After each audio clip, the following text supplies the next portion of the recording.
So, welcome sa video na to guys. So, ngayon naman sa video na to, tuturuan ko kayo kung paano mag-install ng Naruto Cross Boruto Ultimate Ninja Storm Connection. With DLC na to mga idol, meron ng Burushiki dito. So, itong video na to para lang to sa mga bago pa, sa mga hindi pa nakakaalam. So, kung alam niyo na kung paano mag-install ng emulator, skip niyo na tong video na to. So, ito yung mga file, lahat ng mga file na to, nakalagay yan dyan sa Telegram nyo, yung mga links nya. Ayan yung tutorial ko paano mag-download ng file gamit ang Terabox. Meron na tayong video, basahin nyo na lang yung mga nakapost dyan, yung description tsaka title ng video. Panoorin nyo na lang ha. So tara, simulan na natin. So yung gagamitin natin na emulator ngayon is itong Uzoy Edge Emulator ha. So tara, sundan nyo tong video na to. Una, install muna natin yung emulator. Install.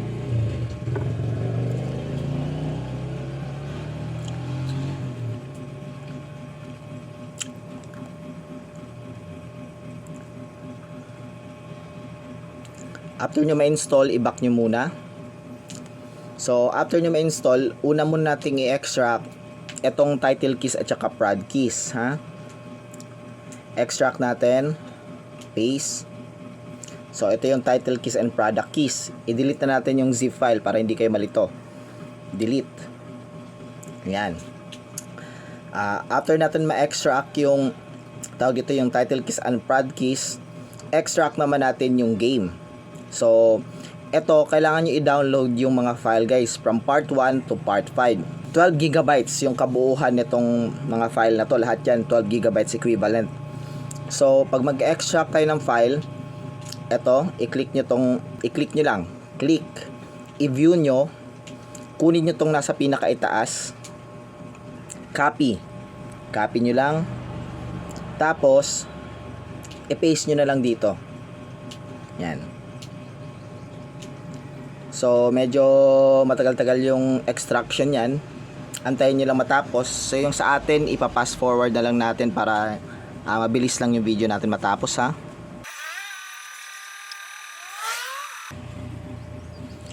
So, after nyo ma-extract, guys, or ma-copy yung file, ito na yung NSP file nya. So, pwede nyo na i-delete itong lahat ng part na to from 1 to 5. Delete na natin yan para magkaroon tayo ng available space storage. Yan, delete na natin. Delete. So, after nyo ma-delete, ilabas naman natin itong mga natitira na mga naka-zip file. Unahin natin yung DLC. Extract natin siya. Yan. After nyo ma-extract yung DLC, delete nyo na yung zip file. Ingat kayo, baka iba yung ma-delete nyo ha. Ito, delete na natin yung extract natin na zip. Delete. Kasi ito na yung yung file. Dito naman tayo sa Naruto DLC pack. Ito yung para sa mga character. Extract natin. Yan. So ito na siya, DLC pack. Delete na rin natin yung zip file. And syempre yung cheat naman, cheat para hindi mag-crash yung 540p at saka 360p resolution. Extract natin here, extract here nyo na lang. And ito na siya guys, 540 and 360 ha. So next naman, last, delete muna natin to, itong fix crash, delete natin. Last naman yung turnip GPU. Ayan. Extract din natin, extract here nyo na. And ito na yung turnip GPU. Delete na natin yung zip file. Ayan. So bago tayo mag-start, gawa muna tayo ng gawa muna tayo ng folder. Syempre, folder ng lagayan ng ating game. Ilalagay natin tong game na to para pag magda-directory path tayo, hindi na tayo malito. So gawa tayo ng folder. Ayan. Switch games. Ayan. So, etong dalawa, copy nyo na lang to. Ito, or i-cut nyo pala. I-move nyo.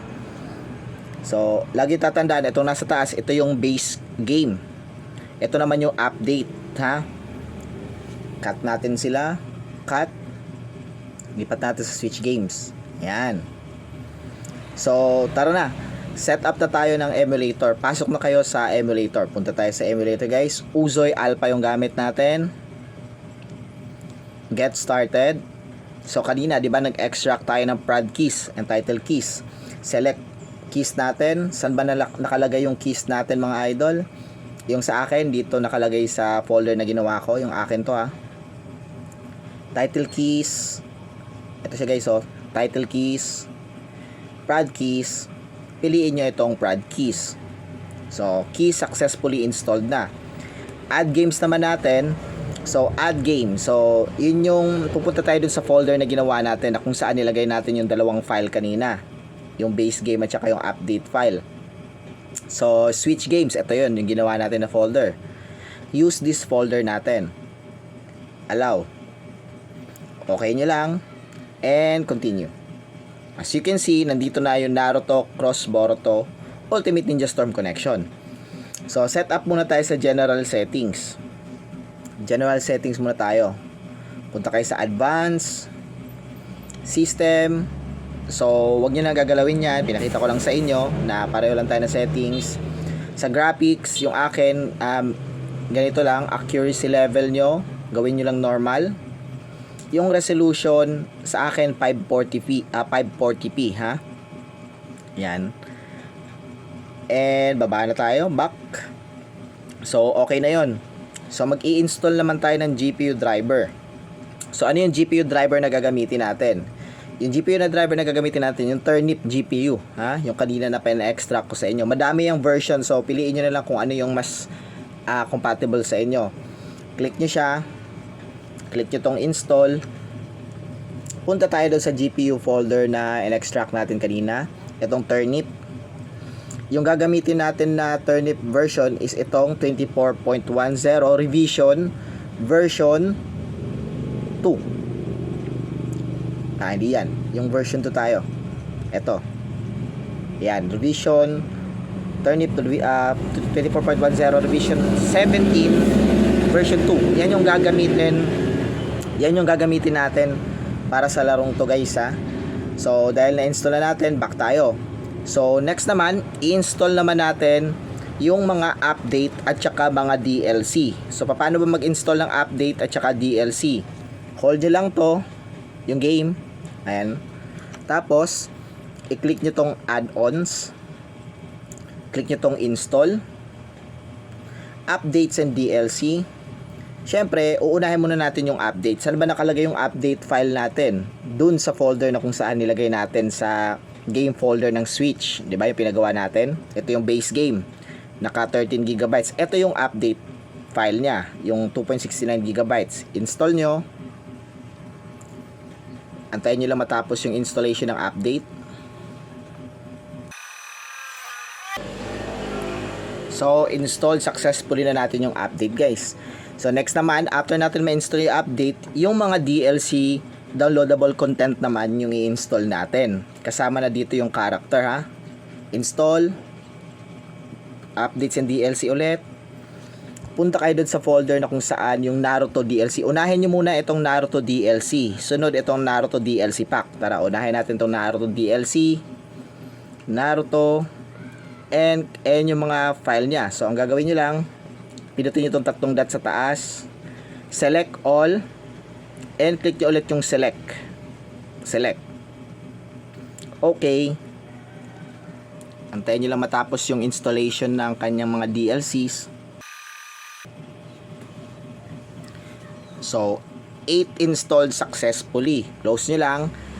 And install naman natin ulit yung DLC pack. Yung isa. Yung isa naman. Yung tinuro ko sa inyo kanina. So, back tayo. So, kanina, ito yung in-install natin Naruto DLC. Dito naman tayo next sa Naruto DLC pack. So, yan. Lahat yan, i-select nyo ulit. Click nyo itong tatlong dot. Select all. Click nyo ulit yung select. Okay nyo ulit. And 5 installed successfully na siya.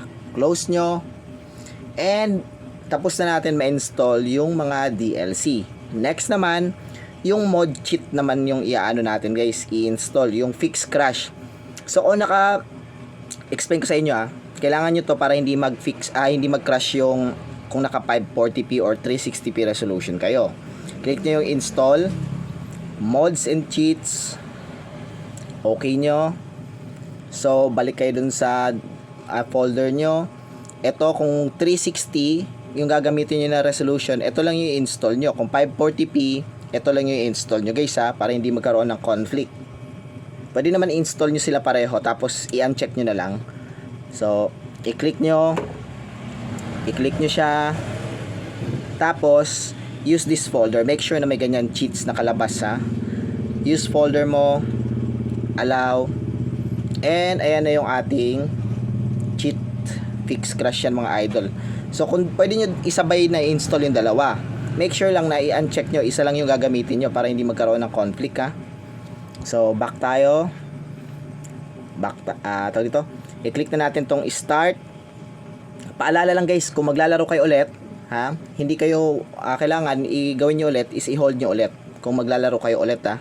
So dito kayo mag-i-start sa custom, sa launch config nyo ha. Okay nyo, tara laro tayo.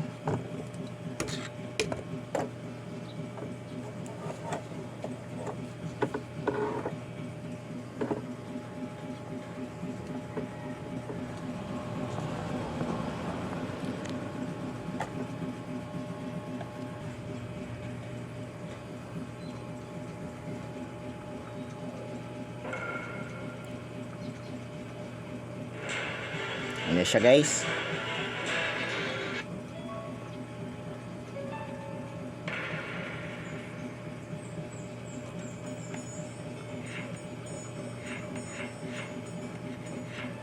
Start, i-click nyo tong plus para matapos agad. Ayan.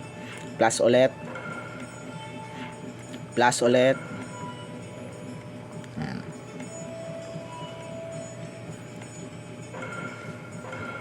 Ayan. So, ayun na yung mga DLC natin. Na-recognize yung mga DLC na in-install natin. Ayan. Grabe. Ang dami. Ayan. So, wag kayong pipili na simple. Normal kayo guys ha. Normal. Know nyo lang para hindi na kayo pumunta sa training. Ayan. So, dito tayo. Free battle versus battle. Ayan. So check nyo yung mga character. So andito na si ano guys, si Ishiki Otsutsuki, si Boruto, la Boroshiki. Ayan, Boroshiki yan guys. Tapos andito na rin si ano, sino pa nga ba yun? Nandito na rin si Hagoromo guys. Ayan, di ba? May Hagoromo na tayo. Back tayo. Gamitin natin yung Boroshiki. Wait lang. Boroshiki. Tapos gagamitin ko yung isa Minato. Favorite ko si Minato dito eh. Minato. Yan. Random lang kalaban natin. Yan. So, ito yung favorite ko na stage dito.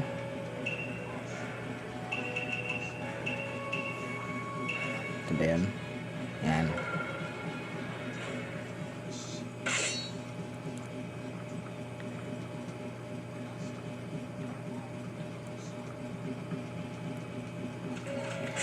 So, ayan na siya guys. As you can see, nagraran yung ating Naruto Cross Boruto guys. Boroshiki yung gamit natin with DLC na to mga idol ha. Naka 540p resolution tayo. Device natin is Snapdragon 732G Poco X3 NFC. So, yan.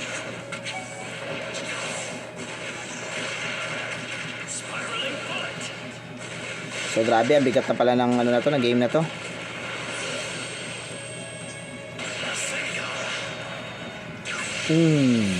Grabe ang angas. So Minato naman tayo, Minato. Minato, pang. So as you can see guys, nag-work yung ating Naruto Cross Boruto Ultimate Ninja Storm connection.